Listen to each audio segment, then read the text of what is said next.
Very good evening. Welcome to Brussels, where Theresa May tonight is meeting senior European leaders ahead of that special EU summit on Brexit tomorrow, and insisting that she's given nothing away on Gibraltar that wasn't already in the text that they will be considering when they sit down as 28 later in the day on Sunday.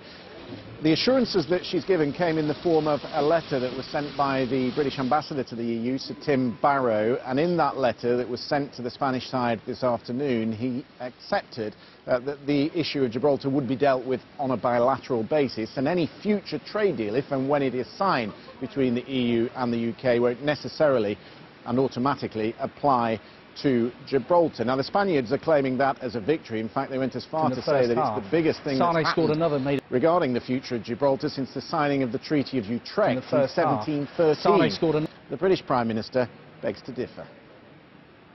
Well, let me just say a word about the position regarding Gibraltar. We have worked through the withdrawal issues for Gibraltar with Spain in a constructive and sensible way, and I'd like to pay tribute to the statesmanship with which Fabian Casado has led the negotiations on behalf of Gibraltar. We have ensured that Gibraltar is covered by the whole withdrawal agreement and by the implementation period, and we will always negotiate on behalf of the whole UK family, including Gibraltar, and in the future relationship we will stand up for their interests. And the UK's position on the sovereignty of Gibraltar has not changed and will not change. I'm proud that Gibraltar is British, and I will always stand by Gibraltar. Prime Minister, you have the Spanish Foreign Minister claiming the greatest diplomatic victory on this since the Treaty of Utrecht. You have still some action as regards fishing and basin quotas on existing plans.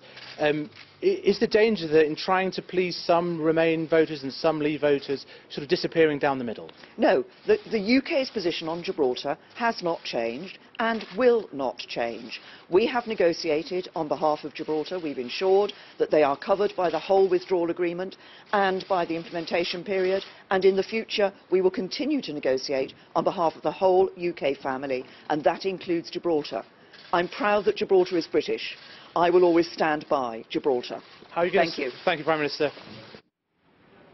Theresa May speaking a short time ago. It is just worth pointing out that the Spanish, if it came to a final trading relationship deal sometime in the future, the Spanish would hold a veto, and the British side have known that for some time, which is why there has been, up until this point, a fairly proactive bilateral conversation about Gibraltar. That has only changed in the course of the last week with the publication of the political declaration, which the Spanish feel that they hadn't had eyes on early enough. Pedro Sanchez, who was in Havana the early part of the weekend, returned to Madrid today, and this is what he said about the deal when he returned. I've just told the King that Spain has reached an agreement on Gibraltar. The first thing I want to say is that consequently the European Council will take place tomorrow, and the second is that Europe and the UK have accepted the conditions set down by Spain. Because of this, Spain will lift its veto and will vote tomorrow in favour of Brexit.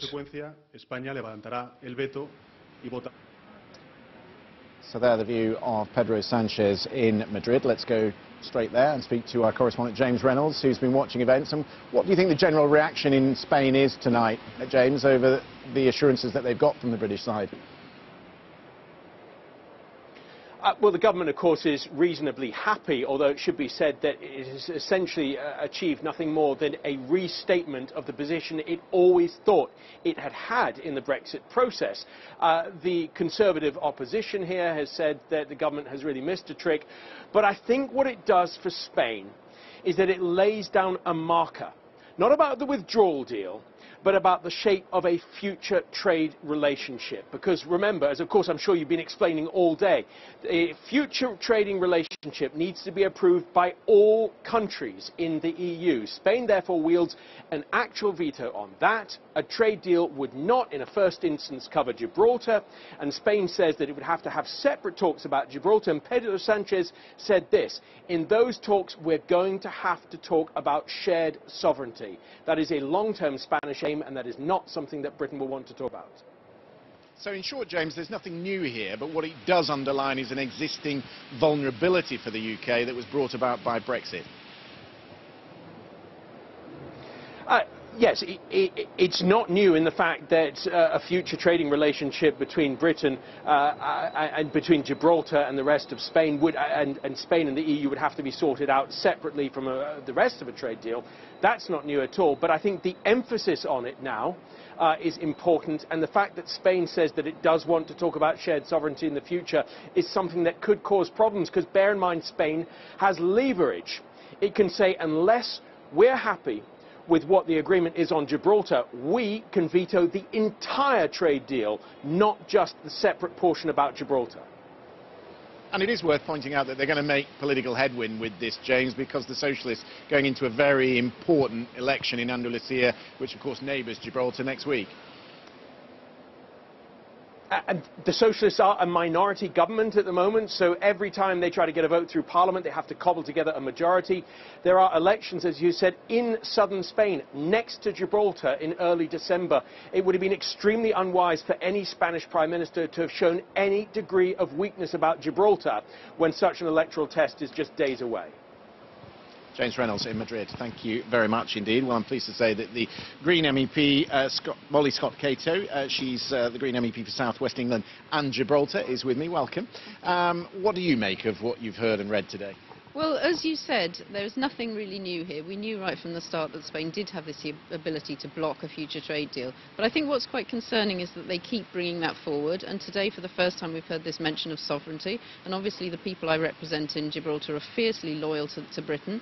And, you know, they expect that loyalty in return. And I think what we're seeing is the Prime Minister, because she's in a weak position now, in spite of her rhetoric, she's having to concede. And she has weakened the position of Gibraltar this evening, I'm afraid. In what way? Because she has changed the text. So she started out saying, you know, it was going to be a trade deal that worked for the whole UK family, and that was she has said that, but she's had to backtrack from that, and there's now a special letter that went, as you said, from our permanent representative here to make clear that actually we will not, that we accept that Spain does have that power over the trade deal. And I think that does demonstrate the way in which Brexit, as you said, leaves various communities vulnerable, and quite a few of the communities I represent. Gibraltar's obviously one, Cornwall with the loss of funding, fisheries, farmers, they're all going to be left much weaker after Brexit. And on social media tonight, lots of concerns expressed by people in Gibraltar, your constituents, of course, and they point to the fact that several years ago they voted almost overwhelmingly, 99% of them, rejecting co-sovereignty over the rock. Yes, well, obviously they very much want to stay as they are in the UK, but if you recall, when we joined the European Union, Franco was in Spain, and so they had a very favourable annex attached to our entry. And now with Spain being a democratic regime, it's always been unlikely that they would get such a favourable outcome, and that's why they, along with me, think we should move forward with a people's vote now and really decide whether this is best for us all to go ahead with Brexit. And if it comes, well, it will come, if this is the basis for the Brexit negotiation, if it comes to a bilateral negotiation over Gibraltar, where will the difficulties be? Well, I think what's absolutely fundamental is that the territorial integrity and the right to self-determination by the Gibraltar people is not at any threat at all, and that's absolutely fundamental, and the British government must not give way on that. Gibraltar has shown them loyalty for, 300 years, and that loyalty must be repaid. But in terms of the way that the economy operates and what Spain wants out of that economy and some of the things that it wants from the airport, and you'll know an awful lot about that, it wants shared ownership of the airport. What might it mean in terms of what the UK side has to give? Well, to be honest with you, Gibraltar is a sort of touchstone in Spanish domestic politics, but there's always a lot of posturing around that, and I've met the mayor of La Linea, which is the town on the Spanish side of the border, where they really depend on Gibraltar for jobs, so there's a lot of shared interest and common interest, and there is a possibility to find a deal there. But I think it is worth stressing again that this is the sort of trade-off that Brexit brings with it, and I think when people voted to leave, they weren't aware that various communities would be made vulnerable and we would be giving up things as well as gaining things. So I think we do need to bear that in mind when we look at the deal that will be agreed here, we think, tomorrow. Yeah, and of course we should stress Gibraltar voting overwhelmingly to remain within the European Union. 96% in that very nice early cheering results, and things just went downhill from there from my point of view. I must ask you about your other constituents in the southwest, because one of the other issues ahead of this summit tomorrow was fishing. Mm-hmm. What reassurance are you able to give to your constituents about what is being talked about when it comes to ceding access to fishing grounds in the UK? Well, I've been very straight with the fishermen in the southwest from the start, and I've said that, access to waters will always be traded off against access to markets. And I'm afraid to say that there were some misleading comments made by some of the Tory Brexiteers to say, no, you can have your cake and eat it, and that was never going to be the case. And I think, again, fishermen and fisherfolk are another community who really have not understood that there will always be trade-offs, and they've been told they can have everything they want and not have to give anything up. And the fishing in the southwest is very much about catching shellfish and selling it into France and Spain, and it particularly needs us to stay close to the single market and to have a deal where we can have access for the exports. OK, Molly, thank you very much indeed for your thoughts. So I should just say a little bit about the timings tonight and also tomorrow. Theresa May currently in a meeting with Donald Tusk. That will go on for a short while. We're told that they're discussing process and the next steps ahead.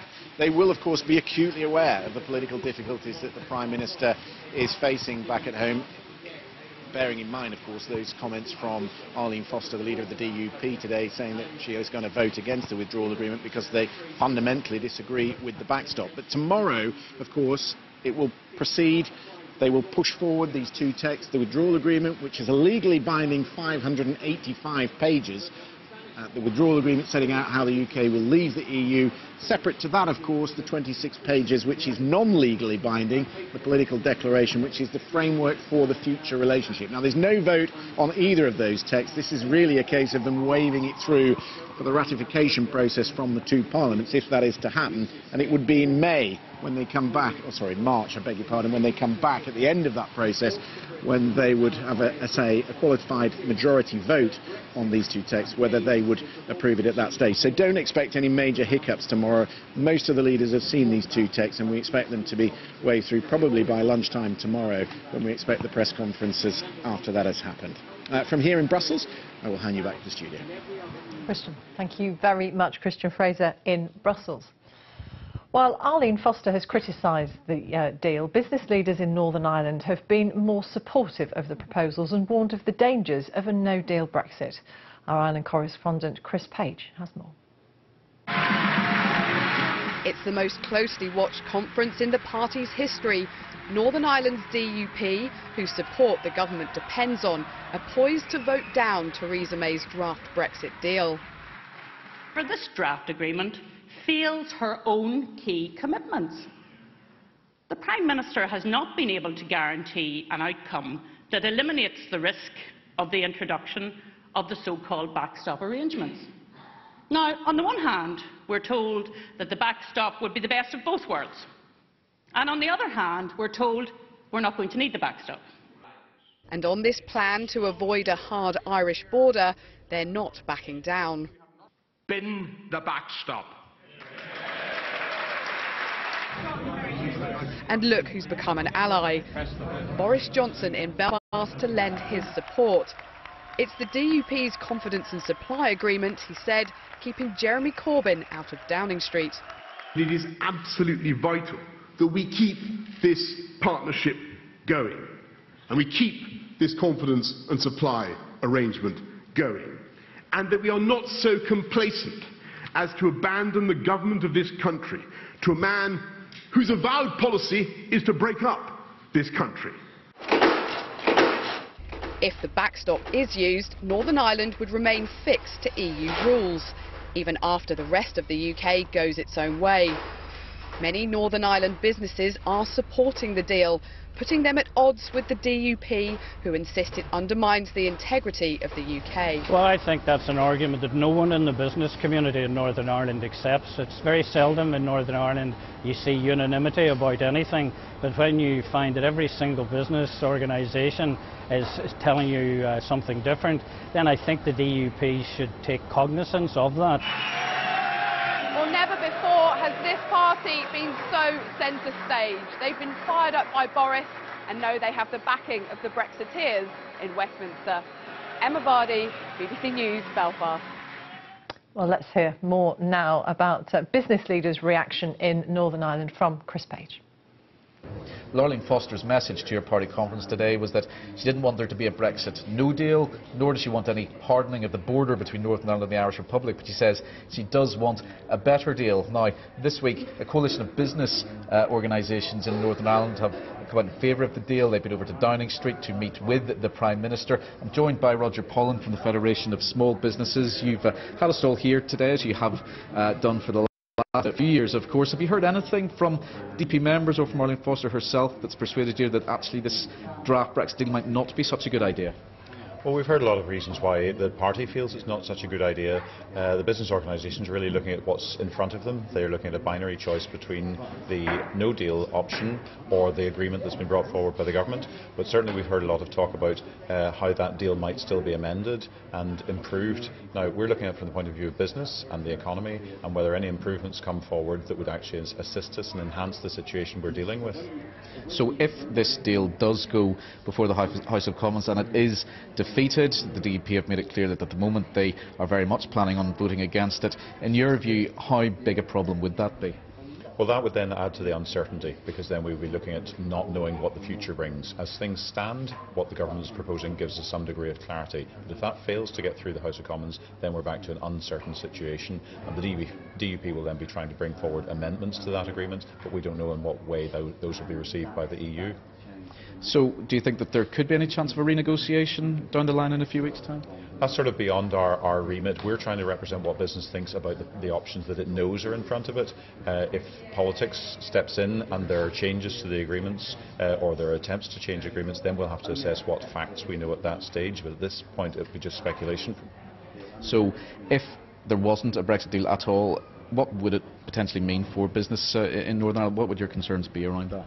Well, our members have been very clear that if there were a no-deal Brexit, an unplanned, uncoordinated exit from the EU, that would be very damaging because of all of the uncertainty that arises around that and just the inability to deal on the way that we have been to date. So they are very clear. They do want to know how they're going to progress forward and they want to know that as soon as possible. OK, Roger Pollan from the Federation of Small Businesses, thanks much indeed for sharing your thoughts with us. So the DUP, who are the party at the parliamentary pivot point, it's their 10 MPs who sustain the government in key votes, say they're not for changing. The Chancellor Philip Hammond was here last night trying to make the case for the current Brexit proposals, though Boris Johnson, the leading Brexiteer, received a much more enthusiastic reception whenever he spoke at the conference today. But one way or another, the DUP will be determined to maximise their influence in the critical coming weeks ahead. Chris Page reporting. We'll find out how this story is covered in tomorrow's front pages at 10:30 and 11:30 this evening in the papers. Our guests joining us tonight are John Rentoul, who's Chief Political Commentator at The Independent, and Bénédicte Paviot, who's UK Correspondent for France 24 and also President of the Foreign Press Association. You're watching BBC News, the headlines. Theresa May has arrived in Brussels ahead of tomorrow's summit to approve her Brexit deal. The Spanish Prime Minister says Britain has given him assurances over the future of Gibraltar. French police use water cannon and tear gas against demonstrators in Paris who are demanding a cut in fuel prices. Film director Nicolas Roeg, whose credits include Don't Look Now and The Man Who Fell to Earth, has died at the age of 90.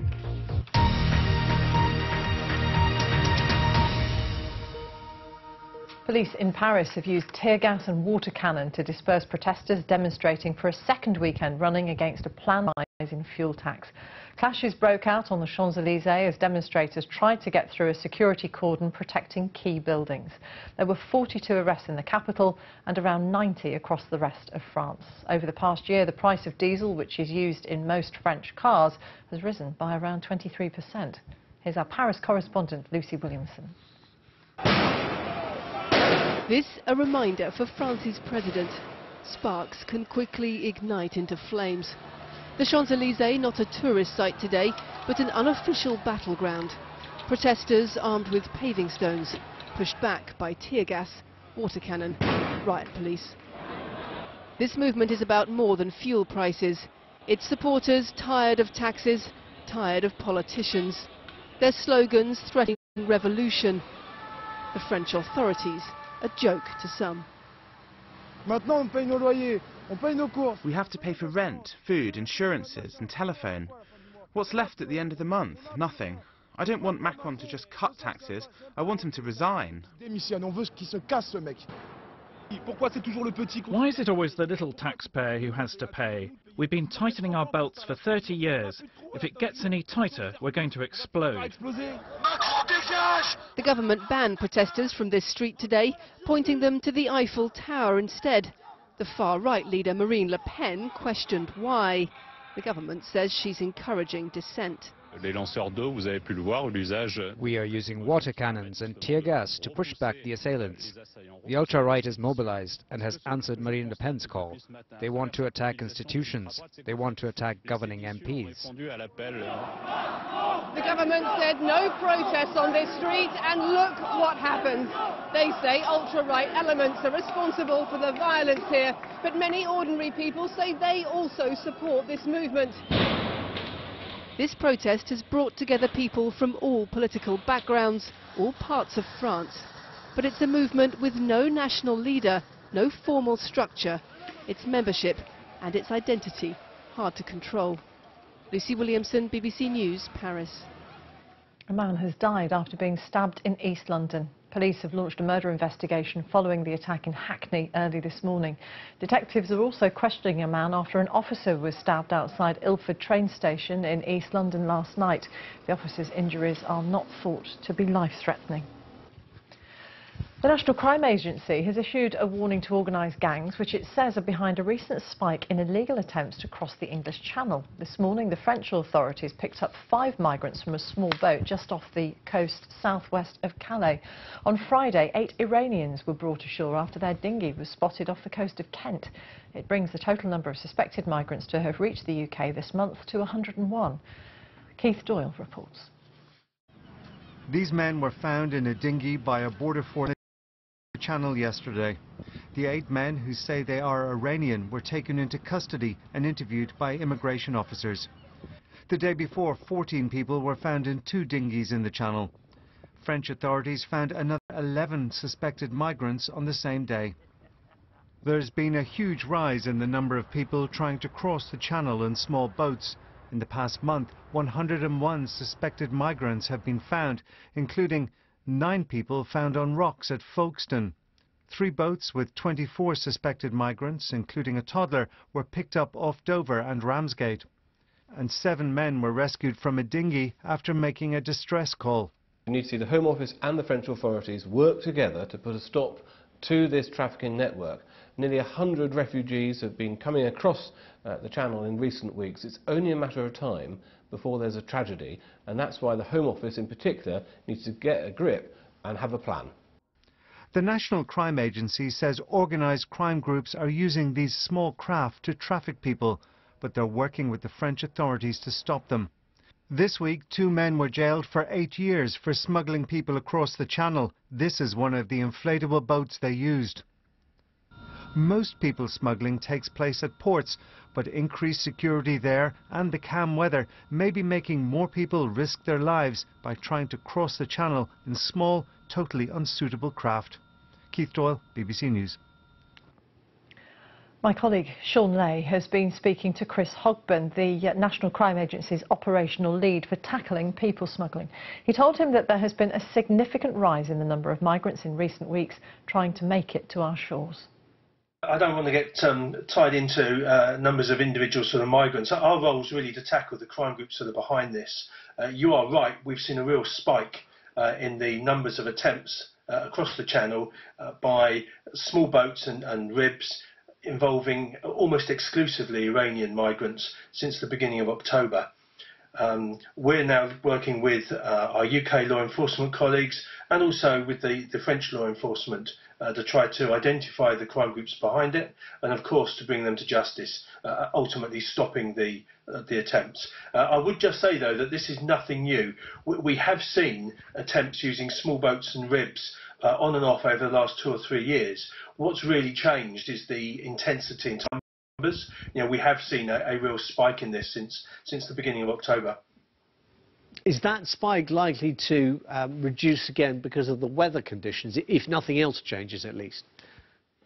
You know, this week we've generally seen fairly calm weather, which obviously makes it easier, I guess, for people to try these attempts. What I would say is this is a really dangerous method of trying to enter the UK. One of the downsides, to a certain extent, some might say, with the tightened security around the UK border is the fact that it makes the criminals and the migrants far more desperate, if you like, in terms of the measures that they will go to try to beat that security. And one of the things that we see is the increase in this type of activity. Now, we're talking about people using small boats and ribs to cross the English Channel, one of the busiest shipping lanes in the world, invariably at night, invariably with a helmsman who's got very little, if any, experience. And of course, we're also talking about a small boat or rib that we'd probably class as overloaded. And on almost every occasion, the migrants themselves don't have any form of safety equipment. So we're talking about a very dangerous method. And when you look upstream at the Mediterranean region, so the Central Med, the Eastern Med and the Western Med routes, you know, we've seen a number of tragedies over the last 3 years where people have lost their lives there. And it's probably very, very fortunate indeed that we haven't seen that sort of thing back in the English Channel. Chris Hogben from the National Crime Agency. The English director Nicholas Roeg has died aged 90. His best-known films include Don't Look Now and The Man Who Fell to Earth, which starred David Bowie. Nick Hyam looks back at his life. I sent your food back to get it warm. Julie Christie and Donald Sutherland in Nick Roeg's masterpiece, Don't Look Now. Stand up. Okay.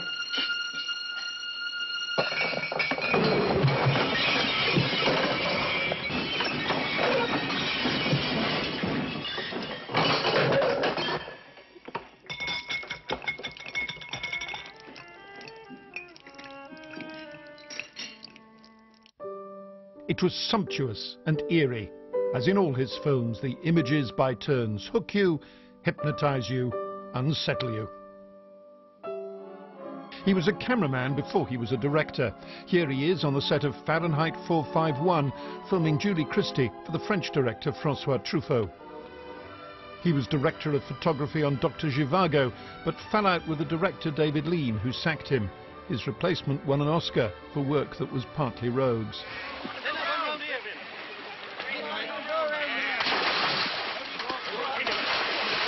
This adaptation of Far From the Madding Crowd was all his own work, though, and also won awards. Why don't you go to a hotel?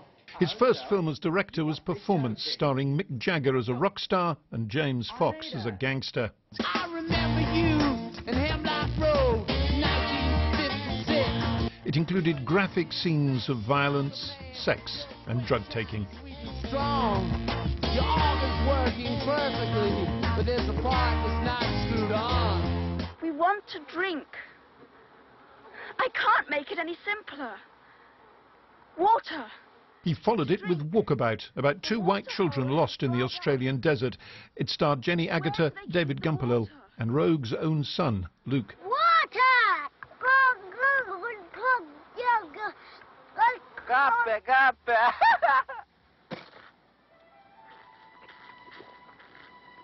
I don't understand how you can watch them all at the same time. Tell me. You know, Tommy, you're really a freak. The first man in your life? I don't mean that unkindly. The Man Who Fell to Earth featured another rock star, David Bowie, in a sprawling, sometimes hallucinogenic work of science fiction. I really like you. The trouble is, people get too attached to each other. Things drag on. Bitte, Sie dürfen nicht weiter. Oh, Alex, you're stupid. Alex.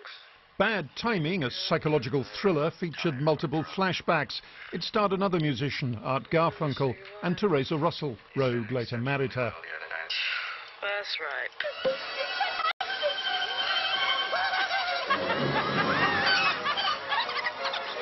His version of Roald Dahl's The Witches brought his work to a new generation of children. He made films that were unpredictable and which often made producers and distributors uncomfortable. He could be driven. On one film, the crew threatened to walk out when he filmed for 24 hours non-stop. No, La Barca. But no other British director could match Nick Roeg's visual imagination or his skill at wrong-footing, bewildering and delighting audiences. Mick Hyam looking back on the life of the film director Nicholas Roeg. Time now for a look at the weather forecast with Thomas. Martine, thank you. No real change, I think, for the majority of us tomorrow. Still going to be a mostly dry day with some brighter spells, but a big change for the south of the country because today here it's not been a great day. It has, in fact, been pretty wet. Had a lot of rain in Devon, for example. Through the night and into tomorrow, the southern counties will be drying out, and I'm pleased to say that if dry weather is what you want, then Sunday is going to be a lot better. Not particularly cold tonight relative to what we've had so far this season. Temperatures around 5 degrees in most major towns and cities. Touch of frost outside in the country. And then tomorrow, a lot of bright weather across many western areas, some showers affecting the northeast, and as I say, a better day for us in the south. The winds will be blowing out of the east. Still, the temperatures are struggling around 7 to 8 degrees for the most part. By Tuesday night, we'll start to see changes on the way. Stronger winds, gales, and some rain as well.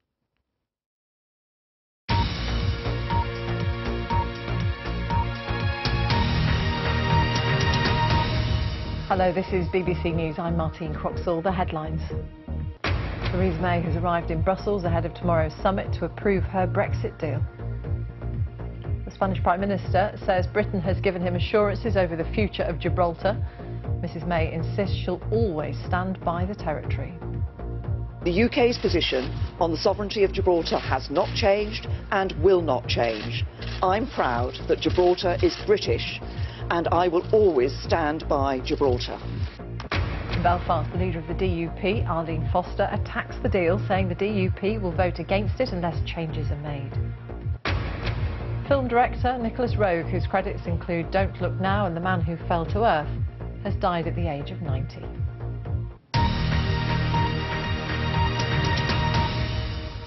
Now on BBC News, it's time for Sports Day.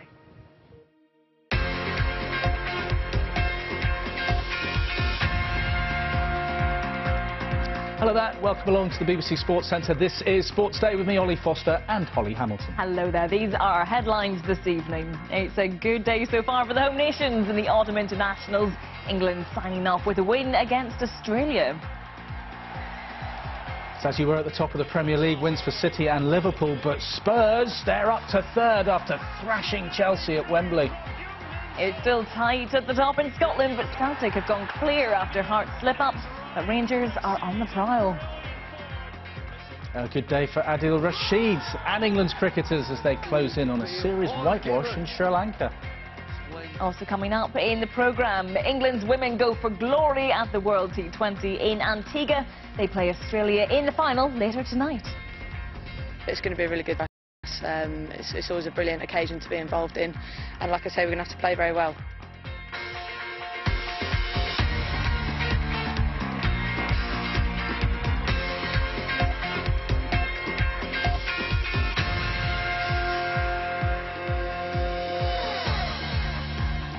Hello there, thanks for joining us. It's been such a busy day, but all the live sports just beginning to wind down. Lots of football coming up for you, but Rugby Union's autumn series is just coming to a close. All the home nations are in action. Details of wins for England and Scotland. Ireland, they're currently beating the USA in Dublin. Yes, and Wales have just beaten South Africa in Cardiff 2011.